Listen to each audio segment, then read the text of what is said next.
ओम शांति। 13 मई 2021 बाबा के महावाक्य। मीठे बच्चे, तुम ब्रह्मा मुख वंशावली ब्राह्मण हो। तुम्हें ही बाप द्वारा ज्ञान का तीसरा नेत्र मिला है। तुम अभी ईश्वरीय गोद में हो।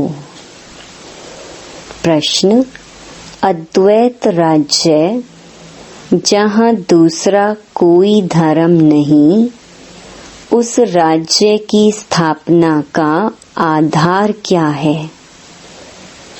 उत्तर: योग बल। बाहुबल से कभी भी अद्वैत राज्य की स्थापना हो नहीं सकती।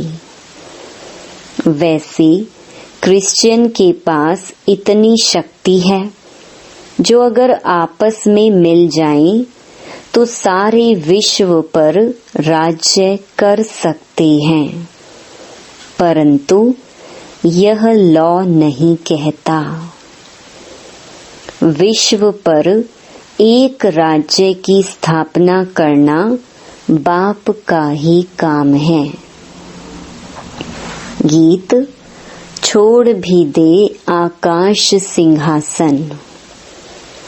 ओम शांति। बच्चों को ओम शांति का अर्थ तो बहुत ही बार समझाया है। ओम यानी मैं कौन? मैं आत्मा। यह शरीर हमारे ऑर्गन्स हैं।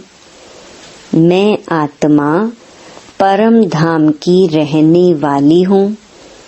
भारतवासी पुकारते हैं कि हे दूर देश के रहने वाले आओ, क्योंकि भारत में अभी बहुत धर्म ग्लानि दुख हो पड़ा है। आप फिर से आकर गीता का उपदेश सुनाओ। गीता के लिए ही कहते हैं शिव बाबा आइए, क्योंकि वह सबका बाप है। कहते हैं भारतवासियों पर फिर से परछाया पड़ा है माया रूपी रावण का, इसलिए सब दुखी पतित हैं। पुकारते हैं रूप बदल कर आइए, अर्थात मनुष्य के रूप में आइए। तो मनुष्य रूप में आता हूँ। मेरा आना दिव्य अलौकिक है। मैं गर्भ में नहीं आता हूँ, मैं आता ही हूँ साधारण बूढ़े तन में। तुम बच्चे जानते हो, मैं कल्प कल्प अपना निराकारी रूप बदलकर आता हूँ। ज्ञान का सागर तो परम पिता परमात्मा ही है। कृष्ण को कभी भी नहीं कहेंगे। बाप कहते हैं मैं इस साधारण तन में आकर तुमको फिर से सहज राजयोग सिखा रहा हूँ। जब दुनिया पतित बन जाती है तब मुझे आना पड़ता है। कलयुग से सतयुग बनाने मैं आता हूँ। ब्रह्मा विष्णु शंकर का चित्र भी है। ब्रह्मा द्वारा स्थापना, शंकर द्वारा विनाश और फिर विष्णु द्वारा पालना। यह लक्ष्मी नारायण विष्णु के 2 रूप हैं। यह तुम बच्चे जानते हो। बाबा फिर से रूप बदल कर आया है। वह हमारा सुप्रीम बाप भी है, सुप्रीम टीचर भी है, सुप्रीम गुरु भी है। और गुरु लोगों को सुप्रीम नहीं कहा जाता है। यह तो बाप टीचर गुरु तीनों हैं। लौकिक बाप तो बच्चे की पालना कर फिर उनको स्कूल में भेज देते हैं। कोई बिरला होगा जो बाप टीचर भी होगा, यह कोई कह ना सके। सब आत्माएं मुझे पुकारती हैं, गॉड फादर कहती हैं, तो वह आत्मा का फादर हो गया। यह गीत भी भक्ति मार्ग का है। सतयुग में तो माया होती ही नहीं जो पुकारना पड़े, वहाँ तो सुख ही सुख है। तुम जानते हो 5000 वर्ष का चक्र है, आधा कल्प सतयुग त्रेता दिन, आधा कल्प द्वापर कलयुग रात। तुम ब्रह्मा मुख वंशावली ब्राह्मण हो।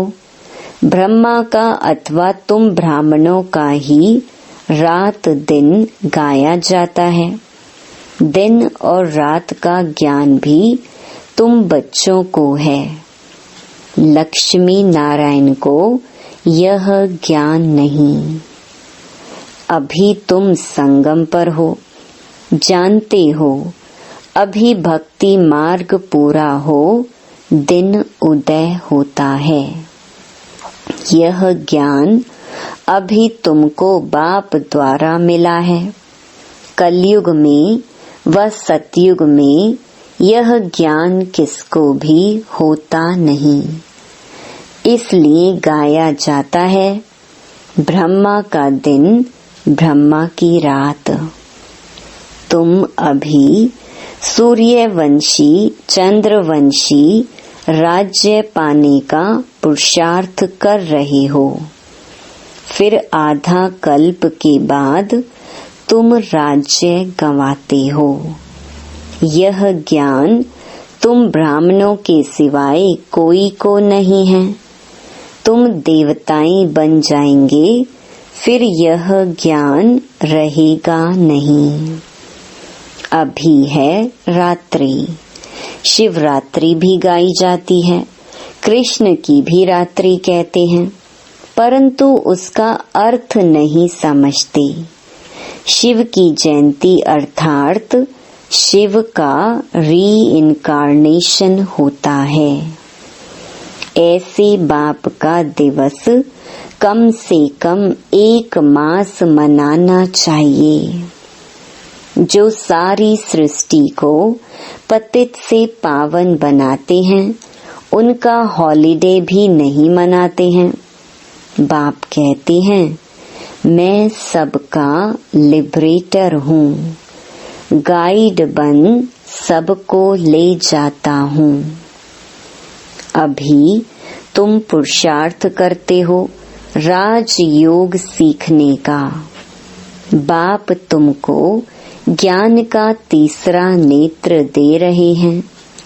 आत्मा का रूप क्या है, यह भी किसको पता नहीं है। बाप कहते हैं, तुम आत्मा ना अंगूठे मिसल हो, ना अखंड ज्योति मिसल हो। तुम तो स्टार हो, बिंदी मिसल। मैं भी आत्मा बिंदी हूँ, परंतु मैं पुनर्जन्म में नहीं आता हूँ। मेरी महिमा ही अलग है। मैं सुप्रीम होने के कारण जन्म मरण के चक्कर में नहीं आता हूँ। तुम आत्माएं शरीर में आती हो तो 84 जन्म लेती हो। मैं इस शरीर में प्रवेश करता हूँ। यह लोन लिया हुआ है। बाप समझाते हैं, तुम भी आत्मा हो, परंतु तुम अपने को रियलाइज नहीं करते हो कि हम आत्मा हैं।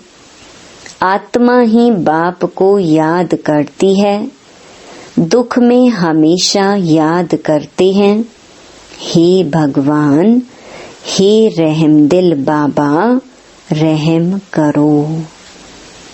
रहम मांगते हो, क्योंकि वह बाप ही नॉलेजफुल, ब्लिसफुल, प्योरिटीफुल है, ज्ञान में भी फुल है, ज्ञान का सागर है।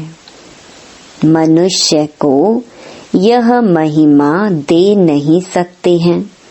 सारी दुनिया पर ब्लिस करना यह बाप का ही काम है। वह है रचयिता, बाकी सब हैं रचना। क्रिएटर रचना को क्रिएट करते हैं, पहले स्त्री को एडॉप्ट करते हैं, फिर उनके द्वारा रचना रचते हैं, फिर उनकी पालना भी करते हैं, विनाश नहीं करते। यह बेहद का बाप आकर स्थापना, पालना, विनाश कराते हैं। आदि सनातन देवी देवता धर्म की पालना कराते हैं। सतयुग आदि में फट से राजधानी स्थापन हो जाती है और धर्म वाले तो सिर्फ अपना अपना धर्म स्थापन करते हैं। फिर जब लाखों करोड़ों की अंदाज में वृद्धि हो जाती है, तब राजाई होती है। अभी तुम राजधानी स्थापन कर रहे हो। योग बल से तुम सारे विश्व के मालिक बनते हो। बाहुबल से कभी कोई विश्व पर राजाई कर नहीं सकता। बाबा ने समझाया है, क्रिश्चियन में इतनी ताकत है, वह आपस में मिल जाएं तो सारे विश्व पर राज्य कर सकते हैं। परंतु बाहुबल से विश्व पर राज्य पाएं, यह लॉ नहीं कहता। ड्रामा में यह कायदा नहीं है। जो बाहुबल वाले विश्व के मालिक बने। बाप समझाते हैं, विश्व की बादशाही योग बल से मेरे द्वारा ही मिल सकती है। वहाँ कोई पार्टीशन नहीं है। धरती आकाश सब तुम्हारे होंगे। तुमको कोई टच नहीं कर सकता। उनको कहा जाता है अद्वैत राज्य। यहाँ है अनेक राज्य। बाप समझाते हैं, 5000 वर्ष बाद तुम बच्चों को यह राजयोग सिखाता हूँ। कृष्ण की आत्मा अब सीख रही है। कृष्ण पहला नंबर प्रिंस था। वह इस समय 84 जन्म के अंत में आकर ब्रह्मा बनी हैं। यह बच्चों को समझाया है सृष्टि का चक्र कैसे फिरता है। बाप फिर से स्वर्ग की स्थापना कर रहे हैं। अनेक धर्म विनाश होने हैं जरूर, एक धर्म की स्थापना हो जाएगी। भारत ही 100% सॉल्वेंट धर्म श्रेष्ठ था। देवताओं के कर्म भी श्रेष्ठ थे। उन्हों की ही महिमा गाई हुई है। सर्व गुण संपन्न। पहले पहले पवित्र थे, अभी पतित बने हैं। फिर बाप आकर स्त्री पुरुष दोनों को पवित्र बनाते हैं। रक्षा बंधन का उत्सव इतना क्यों मनाते हैं, यह कोई को पता नहीं है। बाप ने ही आकर प्रतिज्ञा ली थी कि अंतिम जन्म में तुम दोनों पवित्र रहो। सन्यासियों का तो धर्म ही अलग है। ज्ञान, भक्ति और वैराग्य यह तुम्हारे लिए हैं।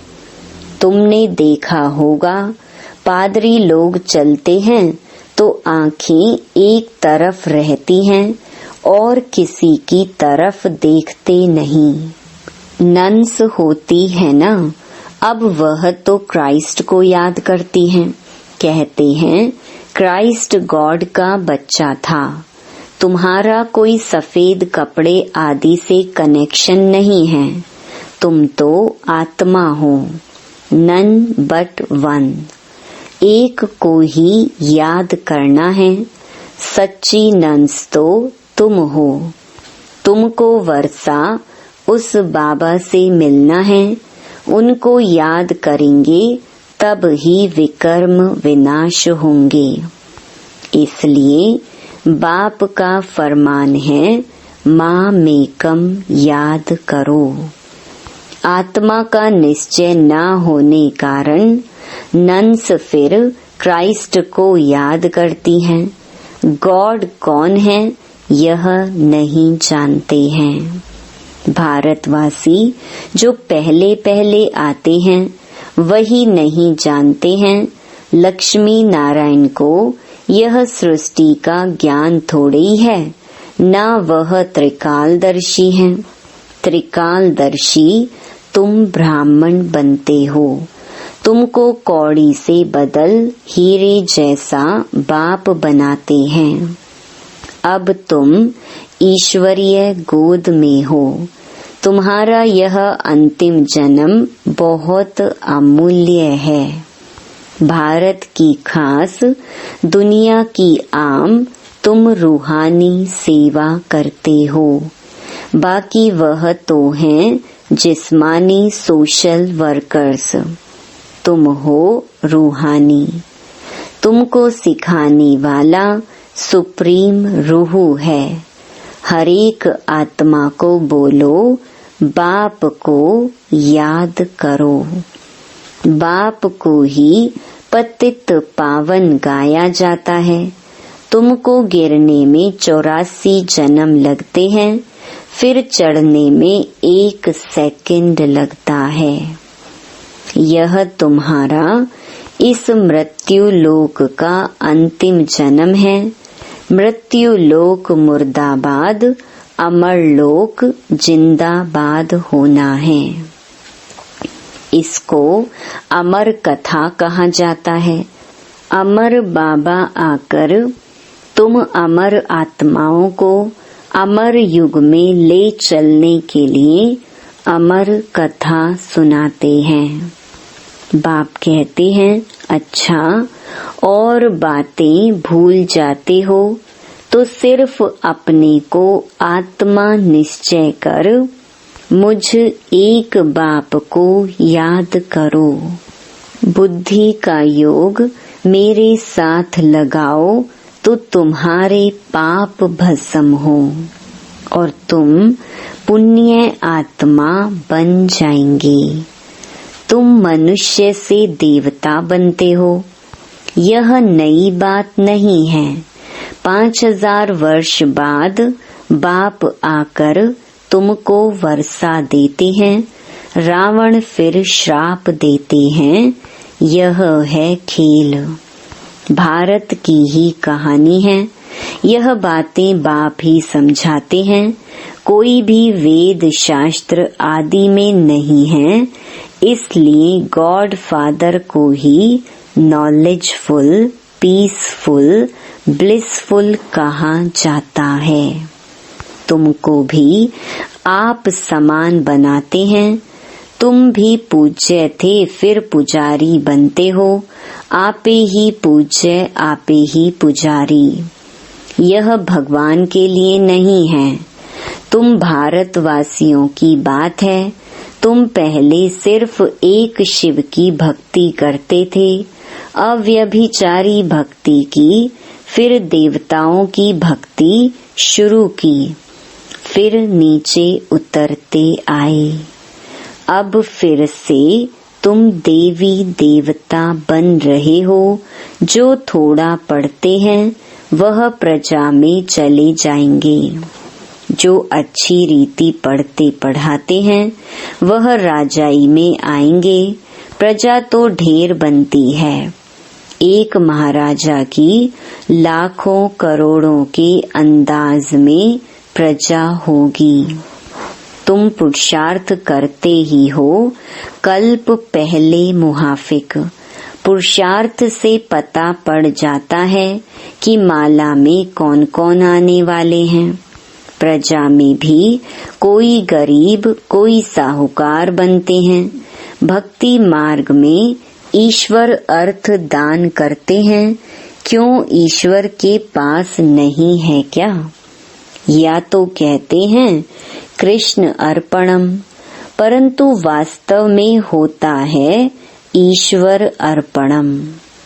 मनुष्य जो कुछ करते हैं उनका फल दूसरे जन्म में मिलता है, एक जन्म के लिए मिल जाता है। अब बाप कहते हैं मैं आया हूँ तुमको 21 जन्म का वर्षा देने। मेरे अर्थ डायरेक्ट कुछ भी करते हो तो 21 जन्म के लिए उसकी प्राप्ति तुमको हो जाती है। इनडायरेक्ट करते हो तो एक जन्म के लिए अल्पकाल का सुख मिल जाता है। बाप समझाते हैं यह तुम्हारा सब मिट्टी में मिल जाना है, इसलिए इसको सफल कर लो। तुम यह रूहानी हॉस्पिटल कम यूनिवर्सिटी खोलते जाओ, जहाँ से सब एवर हेल्दी एवर वेल्दी बनेंगे। इनसे बहुत इनकम होती है। योग से हेल्थ और चक्कर को जानने से वेल्थ। तो घर घर में ऐसी यूनिवर्सिटी कम हॉस्पिटल खोलते जाओ। बड़ा आदमी है तो बड़ा खोले, जहाँ बहुत आ सके। बोर्ड पर लिख दो, जैसे नेचर क्योर वाले लिखते हैं। बाप सारी दुनिया की नेचर बदल प्योर बना देते हैं। इस समय सभी इम्प्योर हैं। सारी दुनिया को एवर वेल्दी बनाने वाला बाप है, जो अब तुम बच्चों को पढ़ा रही हैं। तुम हो मोस्ट स्वीट चिल्ड्रन। अच्छा मीठे मीठे सिकिलधे बच्चों प्रति माता पिता बाप दादा का याद प्यार और गुड मॉर्निंग। रूहानी बाप की रूहानी बच्चों को नमस्ते। धारणा के लिए मुख्य सार। पहला, अपनी इस अमूल्य जीवन को रूहानी सेवा में लगाना है। खास भारत आम सारी दुनिया की सेवा करनी है। दूसरा, अपना सब कुछ सफल करने के लिए डायरेक्ट ईश्वर अर्थ अर्पण करना है। रूहानी हॉस्पिटल और यूनिवर्सिटी खोलनी है।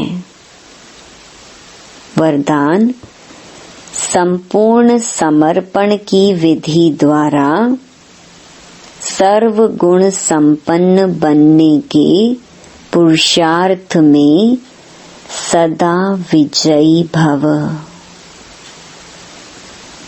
संपूर्ण समर्पण उसे कहा जाता है जिसके संकल्प में भी बॉडी कॉन्शियस ना हो।